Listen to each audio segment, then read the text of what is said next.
Good morning, good afternoon, good evening.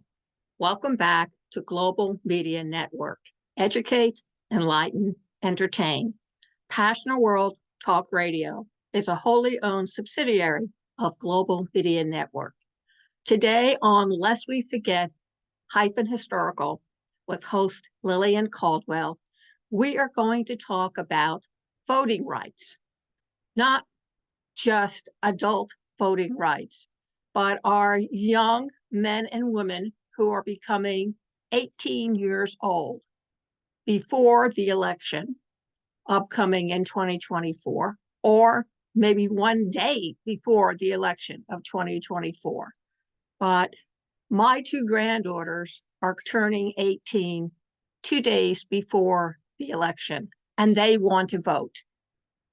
So we're going to go over the steps and tips and offer some of the opinions and advice that will help your newly turned 18-year-old into someone who knows what to do and how to go about doing it without forgetting it, not knowing where to turn, or not asking the right questions.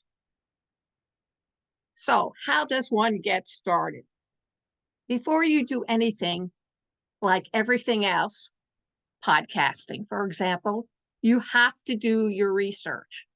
The internet is your research tool. Formerly, it was the public library. Now, people Google it to find the information, what they need, or they go ask AI to help them find that information. Probably it's your parents who are finding that information. But newly turned 18-year-olds, I recommend that you start learning how to use Google, because when you go off to college or even a trade school, you are going to be asked to do research for the various papers you're going to need to know how to write. So you want to find out all the information. And when you go to pre-register, you want to make sure you have all the necessary information with you.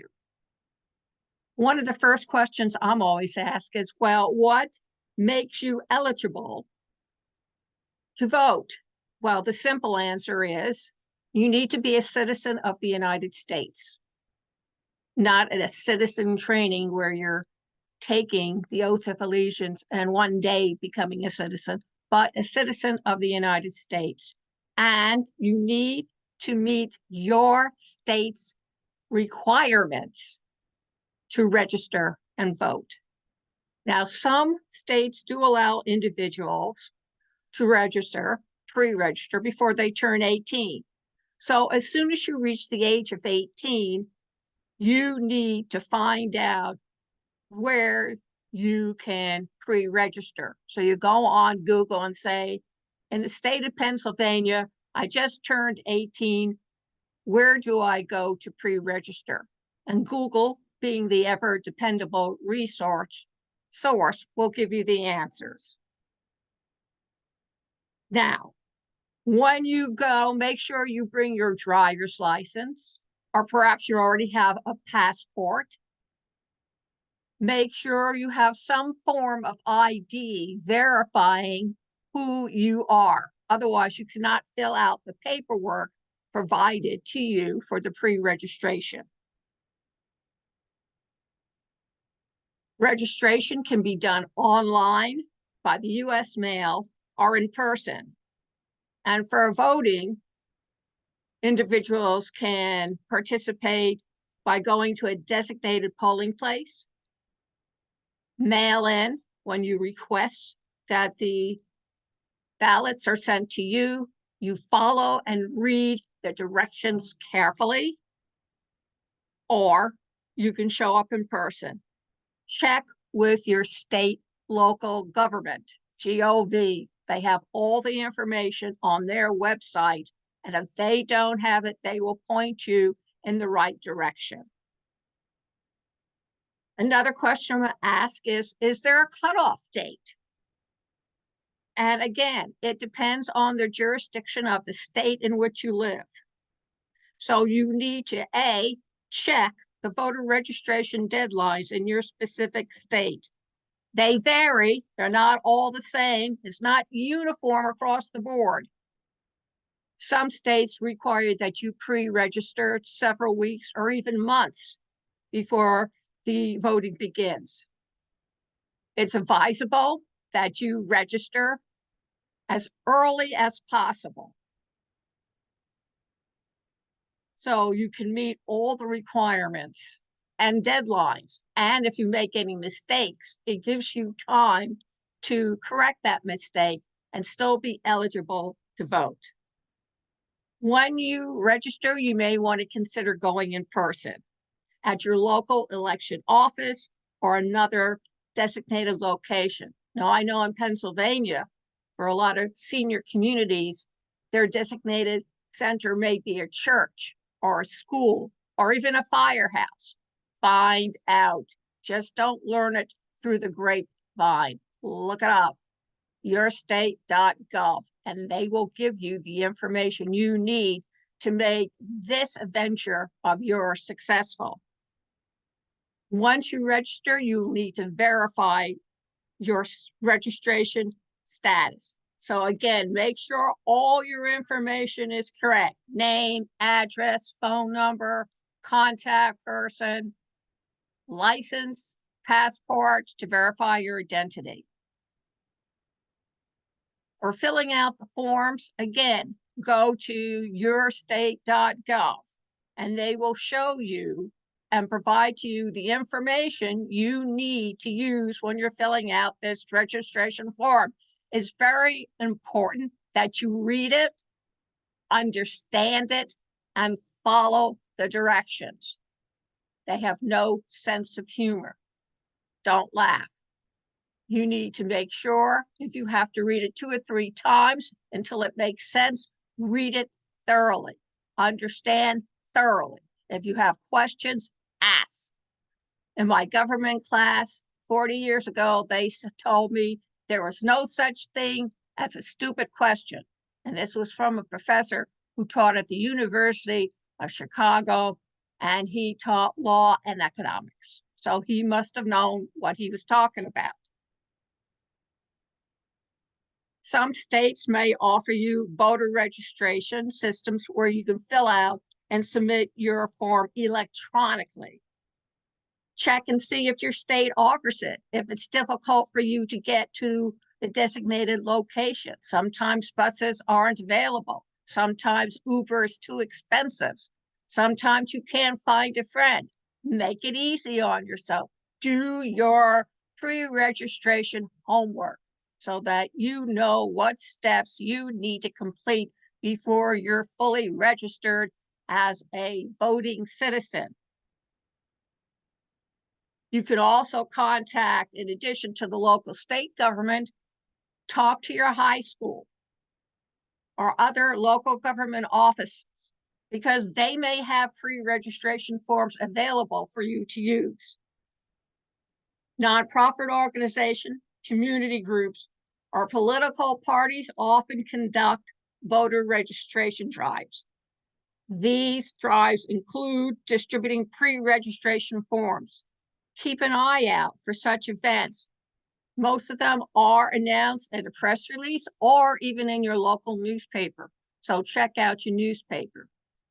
In some states, the Department of Motor Vehicles may be able to pre-register you to vote when you apply for or renew your driver's license or state ID. Mail-in requests are secured from your state election office or local election office. And when you fill out a pre-registration form, provide accurate information, name, address, phone number, and other required details. Again, follow their instructions carefully and be aware of the deadlines. Deadlines seem to trip up a lot of people, adults included. The final question I often receive is, what about the controversy swirling around pre-registration? Does that apply to me? And yes, it applies to newly turned 18-year-olds as well as people who've been 18 years old for the last 100 years. First, partisan concerns. They believe that pre-registration efforts are disproportionately targeted or influenced by one political party or another, so it would potentially sway the election in a particular direction. 2, access and equality concerns. Opponents may argue that pre-registration efforts could be a disadvantage to certain groups, such as those with less access to information or resources, that could make existing differences more evident among the voters. Political implications depending on current political climate about the impact of newly enfranchised votes on the outcome of elections. Some individuals or groups fear that a surge in young voters could alter the political landscape in ways that they find unfavorable to them. Perceived maturity and informed decision-making. Some people have concerns about the maturity and level of political awareness among newly turned young adults, questioning whether they are sufficiently informed to make responsible voting decisions.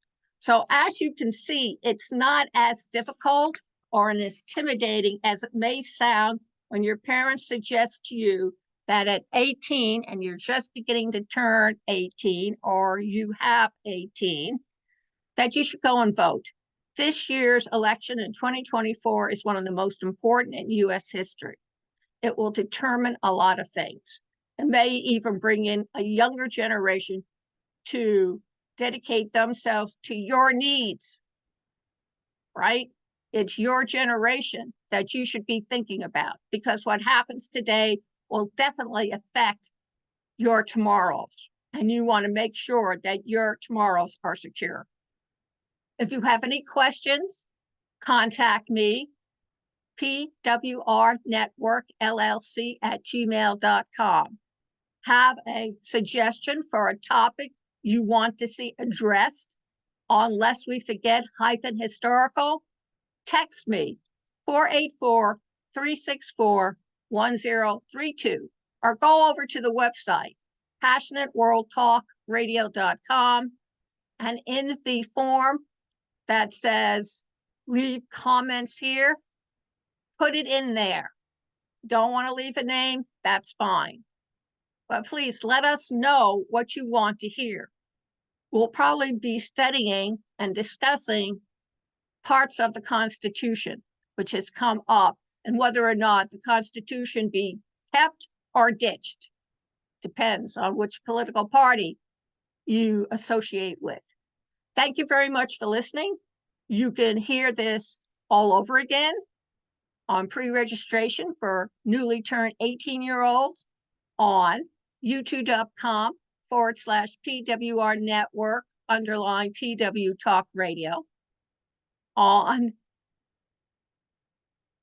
passionateworldtalkradio.com, on facebook.com/Passionate World Network, on Instagram at PWTR, and all the other social media foundations in which we distribute our streams to.